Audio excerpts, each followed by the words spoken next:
j'ai fait un tweet dernièrement pour dire que ne pas avoir de l'expérience, ce n'est pas une catastrophe, ce n'est pas un cancer qu'on ne peut pas résoudre, dont on ne peut pas soigner, tu vois. Mais si on a quand même le bon comportement, la bonne attitude, le mindset, et que la personne qui est en face de toi arrive à lire ça, il va te donner ta chance. C'est vrai que les cas sont un peu rares, mais c'est possible.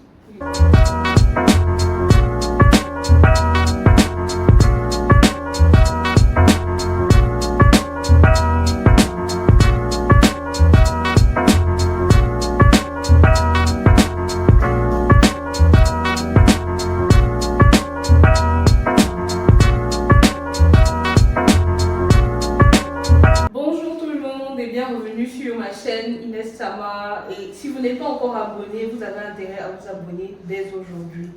Je suis hyper contente parce que enfin je reçois monsieur ici présent, Frédéric William King. Bienvenue sur ma chaîne. Merci beaucoup, merci pour l'accueil, merci pour l'invitation. C'est un honneur de voir et de rencontrer l'influenceuse Inès dans tous les cas. Je ne suis pas influenceuse, hein, il ne faut pas le croire. Non, il faut passer la croire. Je ne suis pas influenceuse. Voilà. J'avais hâte de t'avoir ici. Pour ceux qui ne savent pas, Frédéric William, lui, il est installé à Abidjan. Oui, il veut me convaincre à chaque fois de partir. Donc là, ta place y est déjà. Je te crois, mais bon, voilà encore là. Et d'ailleurs, si il fallait t'introduire à quelqu'un qui ne te connaît pas, hein, parce que moi je te connais, et je te connais des réseaux sociaux d'ailleurs, s'il fallait t'introduire, comment est-ce que tu te présenterais? Bah écoute, je dirais simplement que j'aime me considérer comme un citoyen du monde, hein, passionné par les relations humaines. On va dire que ça fait un peu plus de 10, 11 ans que je navigue dans le tumulte du monde professionnel, dans lequel je prends, j'ai envie de dire, beaucoup de plaisir à apprendre, grandir et à me développer. J'ai un parcours assez vraiment atypique parce que de base, je le dis toujours, je suis informaticien, mais personne ne me croit. Alors, je suis informaticien de formation, j'ai une licence en administration et sécurité des réseaux. Mais par la force des choses, parce que j'aime toujours prendre les choses de manière positive et de manière optimiste, je me suis retrouvé à naviguer entre le droit, la finance, la comptabilité, pour poser mes valises aux ressources humaines. Alors peut-être dans la suite des questions que tu vas aborder, j'entrerai un peu plus en détail, mais bon, voilà déjà ça. Citoyen du monde, passionné par les relations humaines, parcours atypique. Point final. Ok, 3 points très essentiels pour la suite de notre conversation. Donc, j'ai tenu à t'avoir sur la chaîne parce que l'un de mes buts, moi, c'est de beaucoup parler aux cadets, notamment de l'utilisation efficiente des réseaux sociaux.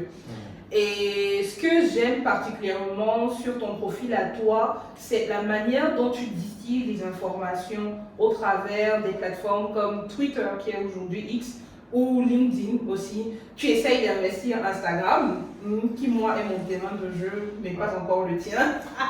Ça va vieillir en tout cas. Oui, j'ai clairement confiance. Et je trouve que la façon dont justement tu distilles les informations fait en sorte qu'on se dit qu'on a toujours à apprendre de toi. Maintenant, il faut reconnaître que tu parles aussi beaucoup de ce qui a trait à ton métier, donc les ressources humaines. Donc, pour moi, c'était une façon de donner des conseils à nos cadets sur comment éventuellement optimiser leur présence sur les réseaux sociaux pour trouver un emploi. Donc, comment toi, tu arrives sur les réseaux sociaux? Alors, je vais dire que j'ai toujours été sur les réseaux sociaux comme la plupart des jeunes. Hein. J'étais sur Facebook. Je pense que j'avais aussi mon compte X et Twitter X existait déjà depuis un moment. Sur Instagram, on va dire que j'avais une présence, mais pas très optimale parce que bon, c'était de temps en temps, quand j'allais dans un restaurant, je faisais un peu le malin, je filmais le plat et je partageais. Mais j'investis vraiment les réseaux sociaux quand je parle de Cameroun. Ok. Parce que je me retrouve dans un contexte où j'arrive dans un marché où je ne connais personne, je n'ai pas vraiment de pied d'attache. Et la première boîte dans laquelle je commence à travailler, 3 ou 4 mois après, elle nous met en chômage technique. À cause du Covid, bon, je ne te présente pas le tableau, je le connais déjà. Mais voilà, et après je me dis, ok, et si c'était le nouvel ordre mondial? Parce que sinon, il n'y a de rien comme ça, mais quand tu regardes des films un peu US, tu as l'impression que les mecs nous préparent quelque chose. Tu vois, entre The Last of Us, The Walking Dead, même le Covid, en réalité, un film en 2011 qui est sorti, qui retraçait le Covid du début jusqu'à la fin. Donc je me suis dit, et si on ne travaillait plus jamais en présentiel? Si on devait tous rester à la maison et revoir nos méthodes et nos pratiques? Et c'est à ce moment que je me suis dit, bah tiens, il faut que je regarde un peu ce qui se fait sur les réseaux, il faut que je vois un peu tout ce qui est un peu marketing. Et je t'avoue, j'avais claqué pratiquement toutes mes économies en partant, plus ou moins. Il ne me restait pas grand-chose et j'ai décidé d'investir tout ce qui me restait dans une formation. Et tout pour vraiment avoir des bases sur le marketing digital, sur les réseaux sociaux. Et voilà, c'est parti de là. Donc le premier réseau sur lequel j'ai commencé à avoir une certaine présence, c'était LinkedIn. Bon, jusqu'à présent, je suis toujours dessus. Et tu es l'un des chefs en Afrique centrale? Bon, en Afrique centrale, je ne sais pas, mais j'essaie de me faire une place plus ou moins, parce que je ne suis pas shortlistant vraiment en Afrique centrale. Comme je suis plus basé en Afrique de l'Ouest, donc dans les classements sur les personnes qui ont une certaine influence, je m'y retrouve quand même. Déjà, il y a Favicon qui est sorti, je ne sais pas si tu connais Favicon, la plateforme, donc je suis dans le top 5 devant, pas seulement, à côté des grandes personnes comme la Bouffa, Edith Bourou, on a aussi Stan Zézé, que les gens connaissent. Donc voilà vraiment comment je débarque sur les réseaux sociaux suite à, on va dire, un chômage technique et une réflexion, j'ai envie de dire, existentielle sur le next step de l'avenir du monde professionnel, en fait. Donc voilà. Ok. Bon, maintenant, grand de toute, j'ai envie de dire, de toute ton expérience, justement, suite à ce qui s'est passé en 2020, le Covid et tout ce que tu as déjà tiré comme leçon aujourd'hui, quels sont les conseils que tu donnerais à un jeune qui passerait peut-être par la même chose, c'est-à-dire qu'aujourd'hui il est sans emploi? Moi, je prends le cas du Cameroun où on sait que c'est difficile de trouver un emploi. Qu'est-ce que tu lui dirais? Qu'est-ce qu'il devrait faire pour pouvoir attirer l'attention des employeurs notamment et qu'on prenne son profil plutôt que celui d'un autre? Alors, c'est sûr que j'aurais beaucoup de choses à dire. On en parlait un peu dans les backstage avant cette vidéo, mais la première chose que je dirais, c'est, après les gens vont tirer sur moi, c'est d'investir sur soi. Pour moi, c'est le secret. Il n'y a pas vraiment quelque chose qui peut changer ça, tu vois. Si je devais reprendre les choses à zéro aujourd'hui, j'aurais opté directement pour quelqu'un qui est déjà avancé, quelqu'un qui a de l'expertise dans le domaine et qui peut me tenir la main. C'est l'une des raisons fondamentales pour lesquelles j'ai enregistré mon cabinet en Côte d'Ivoire. Parce que je me suis dit, j'aurais aimé qu'il y ait des entreprises comme les miennes, des cabinets comme les miens, qui développent autant d'initiatives à l'endroit des personnes qui rencontrent des difficultés dans le domaine de l'insertion professionnelle. Après, oui, c'est un peu difficile parce que pas tout le monde qui a les moyens de se payer, mais je me dis quand même que quand tu veux, quand tu as la volonté, tu peux faire des choses. Et moi, je ne suis pas vraiment focalisé sur l'argent parce que moi, mon aventure entrepreneuriale, s'il faut revenir dessus, après mon arrivée sur les réseaux sociaux, part du principe que je veux aider. Je me rends compte que les gens ont perdu leur emploi autour de moi pendant la période du Covid. Les gens commencent à vraiment manifester leur mal-être. Les gens n'étaient pas préparés aussi à tout ce qui est un peu remote work aujourd'hui, qui est devenu une normalité, tu vois. Donc, j'ai commencé à partager des conseils sur la base de ce que moi j'ai vécu déjà entre le Cameroun et quand je suis arrivé sur Abidjan. C'est de là que c'est parti. Et je t'avoue, mon premier post partant du principe que j'ai démarré à 1546 followers sur LinkedIn, parce que je suis entré sur LinkedIn depuis quoi 2012, mais je n'utilisais pas vraiment le réseau. C'est en 2014 quand je commence vraiment mon premier contrat de travail sérieux dans une boîte, dans une multinationale, que je commence à me mettre un peu à jour. Mais comme beaucoup de gens, et malheureusement aujourd'hui, LinkedIn pour moi c'était un CV virtuel, tout simplement. Pourtant là c'est un réseau social qu'il faut conquérir, qu'il faut exploiter. Donc je commence à créer un contenu, à créer du contenu. Mon premier post fait 11 000 impressions. À 1500 personnes juste en termes de followers. Des gens viennent à moi et me disent, mais Frédéric, on te dit ce que tu as dit est pertinent, est-ce que tu peux m'aider? Oui, je peux t'aider, j'écoute, je lis, je regarde et tout. J'organisais des sessions de webinaire gratuites où j'avais pratiquement 300-400 personnes qui venaient m'écouter. Et après, je me suis posé, je me suis dit, et si c'était en fait la trajectoire vers laquelle Dieu souhaite que je m'oriente? Parce que, aussi bizarre que c'était, des gens autour de moi venaient me présenter leurs difficultés de recherche d'emploi et tout. Je les aidais, je les conseillais. Ils arrivaient à trouver des contrats. Et moi, je n'arrivais pas.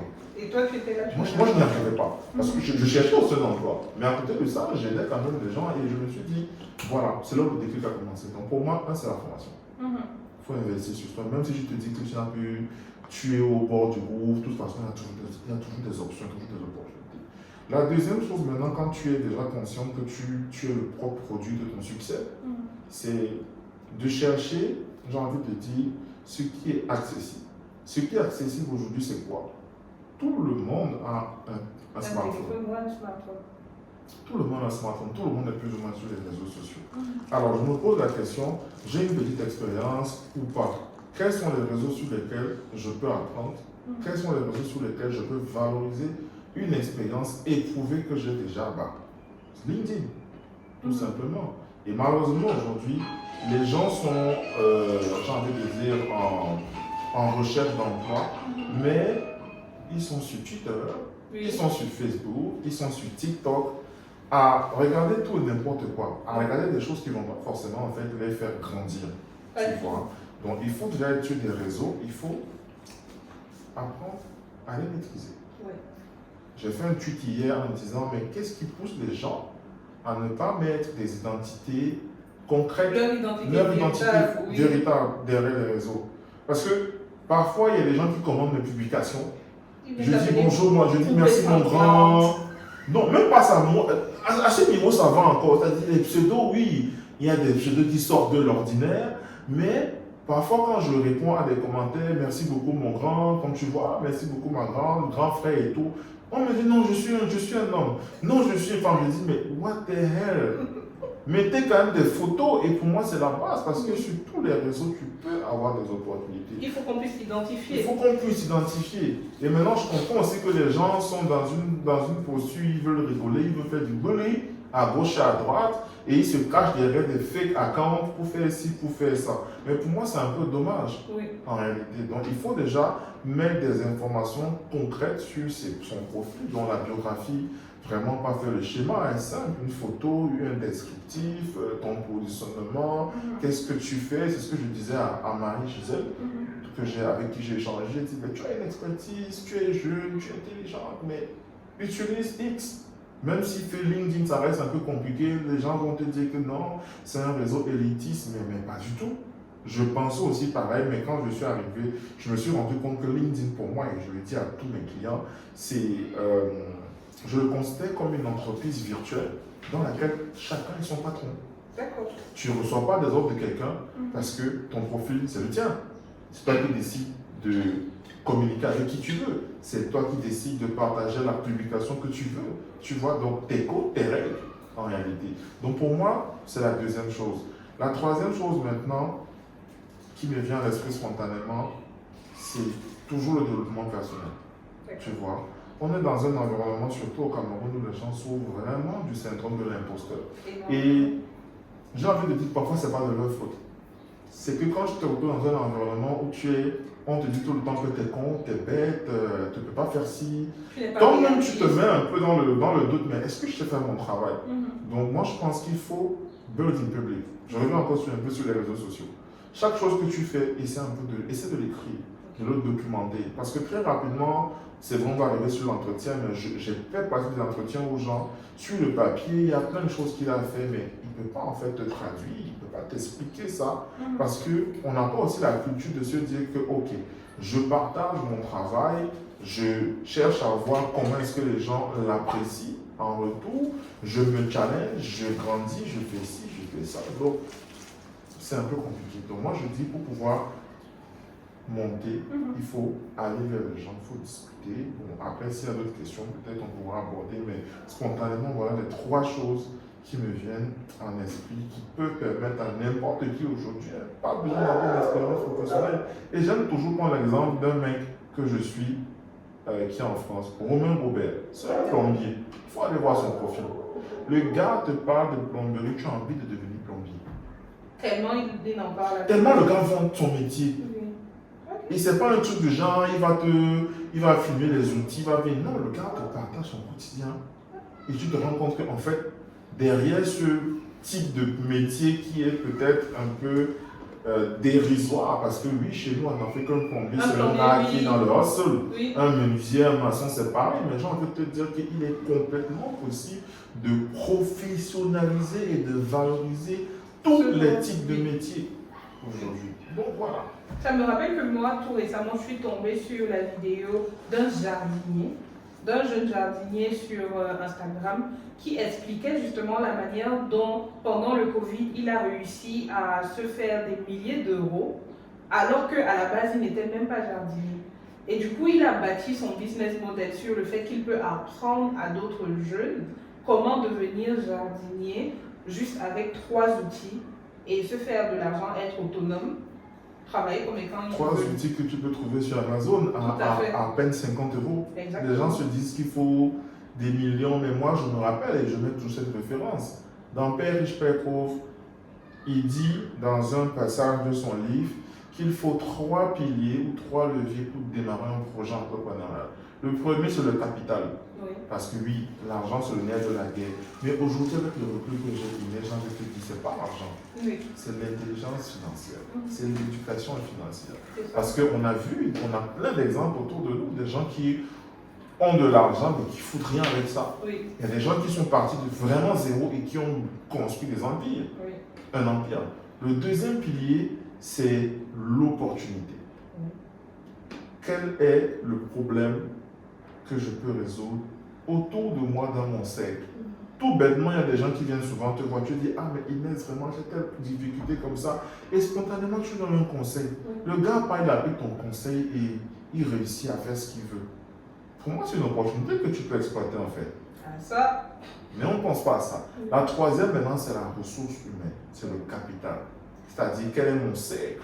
Et c'est l'une des choses les plus difficiles. Tu vois? Est-ce que je peux m'associer avec quelqu'un? Est-ce que je peux recruter des gens? Est-ce que je peux collaborer avec des gens? Mais ce qui est magnifique dans ce qu'il dit, c'est que tu trouves très peu de personnes qui arrivent à faire du 3 sur 3 sur ces piliers. Généralement, on se lance avec un 1 sur 3 ou un 2 sur 3 et ça ne garantit pas forcément en fait, l'échec ou la réussite. Oui. Tout dépend de vraiment l'énergie, l'intention, l'intensité que tu mets dans la réussite de ton projet. Donc moi, je me dis, l'argent ne doit pas être un frein. J'en parlais avec une amie dernièrement qui me disait qu'elle est vraiment au bord du gouffre. Elle a commencé à une activité, elle a acheté des pagnes, je crois, au Nigeria. Elle revenait, elle les vendait et tout. Ça passait très bien. Alors, comble de circonstances, comme on ne prévoit pas la maladie, sa maman est tombée très malade. Elle doit même se faire opérer. Donc là, elle fait des allers-retours à l'hôpital. Tout son capital est dans l'air, dans l'eau. C'est compliqué. Je lui dis, ok, il n'y a pas de souci. Ça, c'est une activité que tu as lancée. C'est un indicateur que ça peut marcher. Mais pour ça, il te faut bien évidemment l'argent, ne serait-ce que le billet d'avion dans un premier temps. Donc, qu'est-ce que tu peux faire d'autre en réalité? La fille, elle est bloquée, elle est braquée. J'ai pas l'argent, j'ai pas l'argent, j'ai pas l'argent. Donc, ok. Si tu n'as plus jamais l'argent que tu veux, tu vas rester à la maison, tu vas mourir à petit feu. Mais peut-être aussi l'état d'esprit, ça rentre aussi dans... C'est pour ça que j'ai parlé sur le deuxième point de développement personnel. Investir sur soi, investir sur sa vie, dire voilà, je cherche à me découvrir, je cherche à m'apprendre. On a des gens qui marchent là tous les jours, mais ils ne savent pas qui ils sont. En réalité. Et c'est ça, quand tu n'as pas de personnalité concrète, ben, tu te fais marcher dessus. J'écris en ce moment un e-book sur la personnalité parce que je pense qu'il faut quand même un alignement des étoiles pour pouvoir trouver des opportunités. C'est-à-dire, c'est pas le pur hasard. Les gens te disent que non, c'est la chance. C'est pas la chance, non. Non, pas du tout. Pas du tout. C'est que tu es peut-être au bon endroit, tu as peut-être la personnalité qu'il faut et ça marche. Deuxième exemple que je peux te donner rapidement, je parle avec une grande sœur avec qui je commence à travailler, 12 ans au Orange Côte d'Ivoire. Elle est manager d'un département là-bas et tout. Ça se passe bien, mais elle se rend compte qu'il lui manque quelque chose. Et tout. Donc dans les discussions, je lui ai dit, prenons un exemple très simple. Aujourd'hui, tu es responsable marketing chez Orange Côte d'Ivoire. Tu aspires à passer directrice marketing. Et tout le monde sait que tu peux passer directrice marketing. Donc, ton line manager direct en train de vouloir, peut-être on veut l'envoyer à l'expatriation. C'est un case. Et tout le monde sait que c'est toi qui vas prendre la position du gars. Tout est préparé. Tu attends seulement que les HR t'envoient le courrier. Et un bon mardi, en War, on t'annonce que bon, voilà celui qui vient remplacer et tout. Tu tombes des nues, tu te dis, mais comment, pourquoi? Et tu cries au scandale, tu cries éventuellement à l'injustice. Oui, c'est injuste. Oui. Mais la réalité, c'est que sur un certain type de position, les décisions sont, j'ai envie de dire, pas souvent très objectives, pas souvent rationnelles, entre guillemets, parce qu'on se pose la question, ok, Inès est responsable marketing. Est-ce que Inès est un peu jolie? C'est con, mais en fait, ça a de la place. Pour eux, oui. Est-ce que Inès, elle est solaire? Est-ce que Inès a de l'influence? Est-ce que Inès, elle communique sur les réseaux sociaux? Est-ce que Inès sait prendre la parole en public? Est-ce que je te rends compte qu'on dévie complètement des cadres, des soft skills, des hard skills, et on se retrouve sur, voilà, la personnalité, le comportement, l'attitude en réalité. Donc, voilà autant de choses. J'ai fait une tweet dernièrement pour dire que ne pas avoir de l'expérience, ce n'est pas une catastrophe, ce n'est pas un cancer qu'on ne peut pas résoudre, dont on ne peut pas soigner, tu vois. Mais si on a quand même le bon comportement, la bonne attitude, le mindset, et que la personne qui est en face de toi arrive à lire ça, il va te donner ta chance. C'est vrai que les cas sont un peu rares, mais c'est possible. Oui, c'est pas impossible. Donc, dernière question. Voilà. Quelles sont donc au contraire les choses qu'il ne faut pas du tout faire si on a l'intention de se servir des réseaux sociaux pour éventuellement trouver son emploi?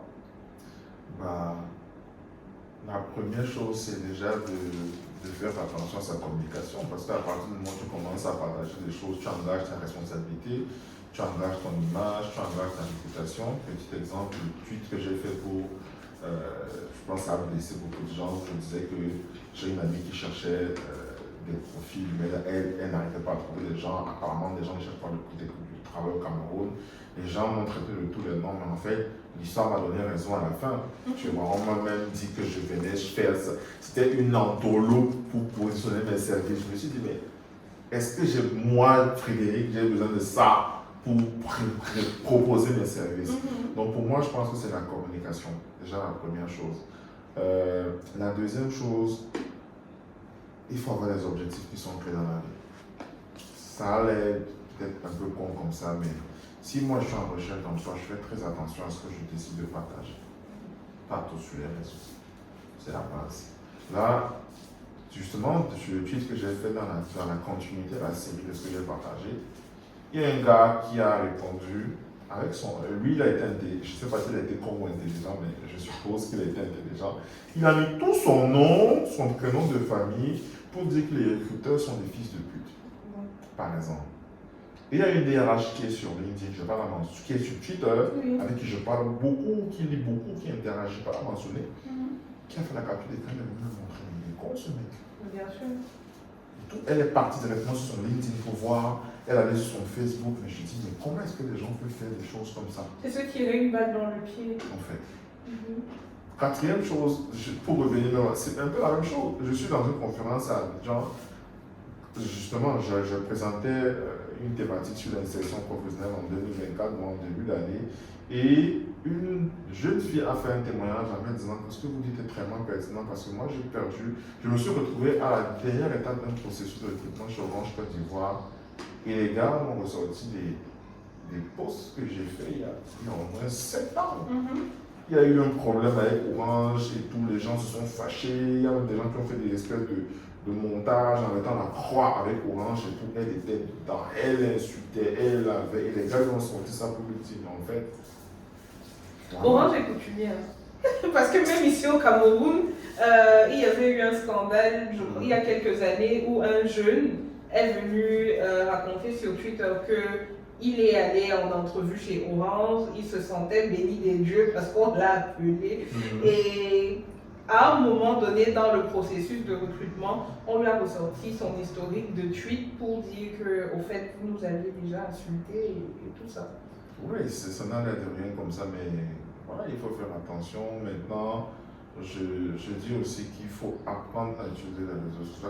Les gens comme toi sont là, moi et d'autres personnes. Il faut apprendre à utiliser les réseaux sociaux parce que pendant que nous, j'ai envie de dire en Afrique ou dans certains pays, on passe le temps à parler de Viviane, on passe le temps à parler aussi de Geneva. Des gens sont des millions sur les réseaux sociaux, ils ne sont pas plus intelligents que d'autres, tu vois. Il faut être concentré. Moi, quand je suis arrivé sur X, vu que j'avais déjà quand même pas mal maîtrisé LinkedIn, je me suis dit, il me faut un nouveau canal d'acquisition. J'ai beaucoup de gens, malgré tout ce que tu peux voir, qui m'écrivent, qui me contactent et qui paient mes services. Et j'avais décidé de me concentrer sur ma ligne éditoriale. C'est ça que tu ne me verras jamais commenter des choses qui ne rentrent pas dans le développement de carrière, branding, business. Je n'ai pas le temps. Je me concentre sur ça. Et je pense que c'est vraiment ce que les gens doivent faire, avoir des objectifs et rester concentrés et apprendre à utiliser les réseaux sociaux. Il y a des opportunités de dingue qu'on n'arrive pas forcément à saisir. J'ai fait un post il y a 3 mois, il y a bientôt 1 mois, sur LinkedIn qui a fait 800 000 vues. 800 000 impressions. Donc, 800 000 impressions, c'est quand même. Ça peut être par exemple la capacité d'un stade de foot. Bien sûr. Ça fait beaucoup de gens. Je veux dire que si LinkedIn rémunérait par exemple. Tu étais riche. Oui, bien sûr. Tu vois, tu étais riche. Et je me dis que voilà, si j'ai réussi à faire ça, je ne suis pas le mec le plus intelligent du monde. J'ai appris à le faire et il faut que les gens soient dans des dispositions pour apprendre à le faire. Il n'y a aucune honte à se faire aider ou à se faire accompagner en fait. Donc, voilà. Pas du tout. C'est ça. Écoute, on est heureux, je suis heureuse de t'avoir eu sur ma chaîne. Merci beaucoup pour les conseils. Si quelqu'un veut plus de conseils, bien un accompagnement personnalisé, comment il fait pour te retrouver? C'est le même nom sur tous les réseaux, hein. C'est Frédéric William Kinguet, que ce soit sur X, Instagram ou éventuellement LinkedIn. Donc la personne peut me suivre, elle peut me contacter. Le process est simple, soit elle peut m'écrire en inbox, moi je suis assez accessible, c'est pas compliqué, ou alors elle peut prendre rendez-vous sur mon calendrier. Après bon, je Avec ta secrétaire. Voilà. Je la recontacterai. Donc voilà, aussi simple que ça. Ok. On te remercie beaucoup. Je dis on. Je te remercie beaucoup. On n'est pas seul ici, c'est sûr. C'est ça. Je te remercie beaucoup d'être venu aujourd'hui sur la chaîne. On va mettre toutes les informations là, au niveau de la barre de description et aussi à l'écran. N'hésitez pas à aller suivre Frédéric sur tous ses réseaux sociaux parce qu'on en apprend toujours avec lui. Et comme il vous a dit, il est accessible, donc n'hésitez pas à lui écrire. Oh, je n'ai pas dit que les femmes allaient lui écrire là. Voilà. Restez concentrés. On cherche l'argent sur les réseaux sociaux, c'est ça qui est important. L'argent et l'autonomie financière. Voilà. On se dit rendez-vous à la prochaine vidéo sur la chaîne. En attendant, n'oubliez pas d'activer la cloche de notification et puis parlez de la chaîne à vos amis, vos tantes, les gens au quartier. Il faut aussi qu'on atteigne les millions de vues. Sur ce, peace les gens. Peace.